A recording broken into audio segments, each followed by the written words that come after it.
Good afternoon, Colorado. Welcome to a Thursday edition of What's for Lunch. I'm your host, Larry Hers. Today, I am pleased to have the pig and the sprout. My friend Sasha and my new friend Tyler, welcome. Thanks for having us. Thank you. Thanks for coming in. Let's start off with a cocktail. Why wouldn't we? What'd you bring? I brought you our Garter Grabber. This is part of our new cocktail program, coming in these nice mason jars so you can take them home. And you get to keep them. Exactly. This is our 8-ounce portion, which is actually 2, but maybe we'll just make it into 1 for you. Yes, please. So this is plantation pineapple rum, a house-made strawberry simple syrup, and fresh lemon juice. Sounds delightful. Thank you. And then we're serving that over a lemon ice cube for you, so you get a little more of that fresh citrus. Stepping it up for me a little. Cheers. Thanks for coming in. I Cheers. don't know why you guys didn't bring any for yourself. We'll bring more next time. Noted. Oh, yeah, that's awesome. It's a great porch Mr. pounder. Producer, there's a little left for you. Tell us about the Pig and the Sprout. When did it start? So we opened in July of 2016. We are the second location for our small company. Our first restaurant was the Berkshire, which recently closed in February, but same owner, Andy Gannick. Both of us came from the Berkshire to the Pig Okay. and the Sprout. So What's the nice concept history. of the Pig and the Sprout? You've got the pig side and you've got the sprout side. So you can bring your meat-eating friend, you can bring your vegetarian friend, vegan, gluten-free, we've got it. You can do small plates, and then we have your heartier dishes as well. And where is the Pig and the Sprout located? We are at 1900 Chestnut Place, so we're just near Coors Field, behind Union Station.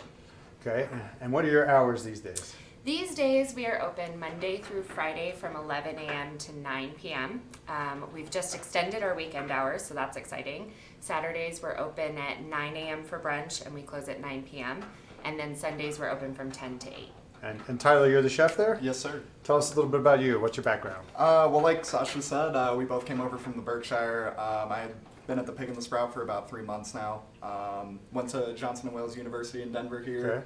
Okay. Started at the Berk with an internship and took over there in 2018. Yep. So yeah, I've been a chef with Sasha and Andy for a couple years now.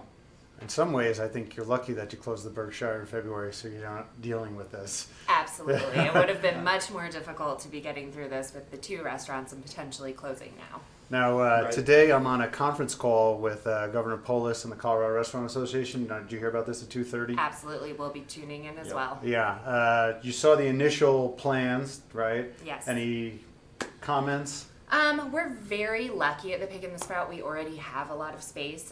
If you've been to our restaurant, or if I you have. haven't, but we have, great open space with garage doors for airflow. In addition, we have a second level, the mezzanine, which typically we open for private events, but that gives us some more space. We are hoping to expand our patios a little bit to give us some more outdoor space as well. So we're accepting the challenge. We're looking forward to Right. making it work. As if the restaurant business wasn't hard enough, then you throw the coronavirus in, and now they're giving all weird rules. I heard 8 feet between tables. Yes. Fine, but my thing is they're expanding these patios, right? And maybe so they go outside of the barrier onto the sidewalk. Yes. Is that what would happen for you? Because you don't have a parking lot. So the question is, where do those tables come from? That is a tricky piece. Obviously, we have too many tables in the restaurant to Okay. work in that 8-foot Sure. barrier, so some of them will come from there. Okay, again, wait. So then here's my point. You have those tables. They're indoor tables. Yes. You put them outside. It rains pretty much every night or hail or something. What's going to happen to those tables and those chairs that are not meant for outside? That is a tricky piece of this, Mm-hmm. and there will be a lot of shuffling furniture in and out of the restaurant. Could you imagine? And then what do you do with all those guests? Right, and Where are you gonna put 'em? and that was something proposed in one of the last Colorado Restaurant Association Q&As was, what do you do? We all know about 3 o'clock thunderstorms, so I think that's something that the city is now thinking about and trying to figure out how we're going to handle that, because it's a problem in non-COVID times. I mean, could they rent you tables, like outdoor tables, massive amounts for? I don't know. I don't have any answers. So it'll be interesting. It will be. But And then when this in theory happens June 1st, are you thinking you're going to open up at 50%? Absolutely. Tyler is finishing up a new brunch menu for us to go live with at that time. We've been doing a bit of a limited menu during all of this, trying Sure. to hone in on what people really want, find the favorites, and go with that. So coming up with a new menu. When that opens, we'll open at whatever capacity we can. Yeah. Obviously, still doing the to-goes at full force, the Yeah. pickups and deliveries as much as we can. So Absolutely. And how do people get your food? So at the moment, you can go directly to our website. You can order online. You can call in. We have a limited delivery zone in the neighborhood, but we have also recently partnered with DoorDash, so you can find our food there.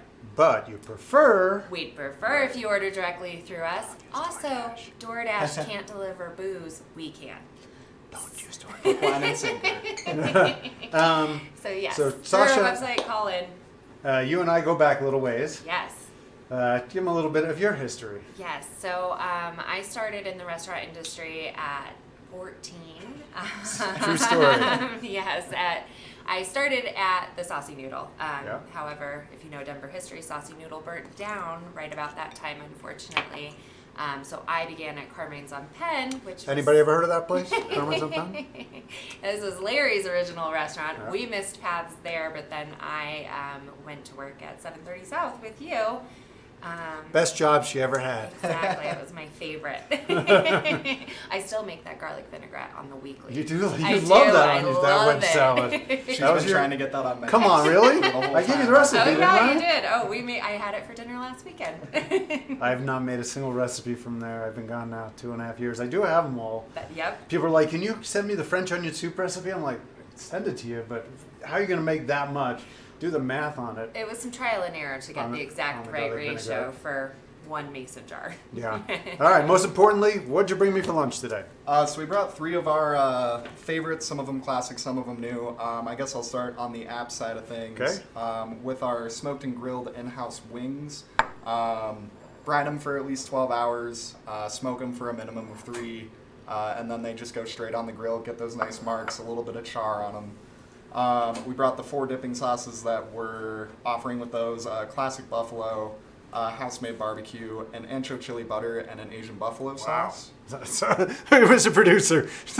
Right. So, So good. definitely all fantastic sauces, all been worked on in-house, so they are, specific recipes to us. In the middle, we have a classic sandwich, the caprese verde.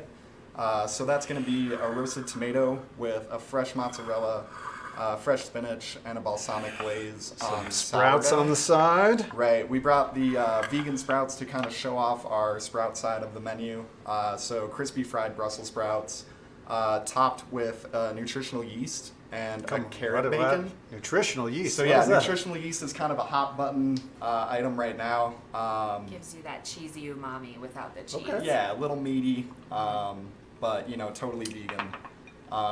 And then on the far left here, kind of a Berkshire classic, lamb bolognese with garlic bread.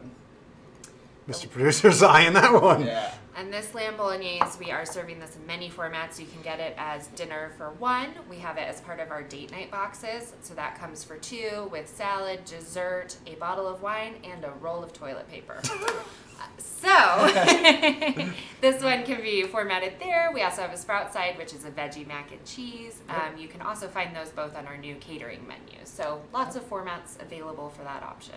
All right, give him the phone number and the website again. Perfect. Pigandsprout.com. The phone number is 720-535-9719. Thank you so much for bringing me what appears to be delicious food. I'm going for the wings first. What should I dip it in? The Asian buffalo is my favorite. Yes, I would Is that- agree. That's this guy right here. That guy Yeah. right there. Yeah. Let's eat.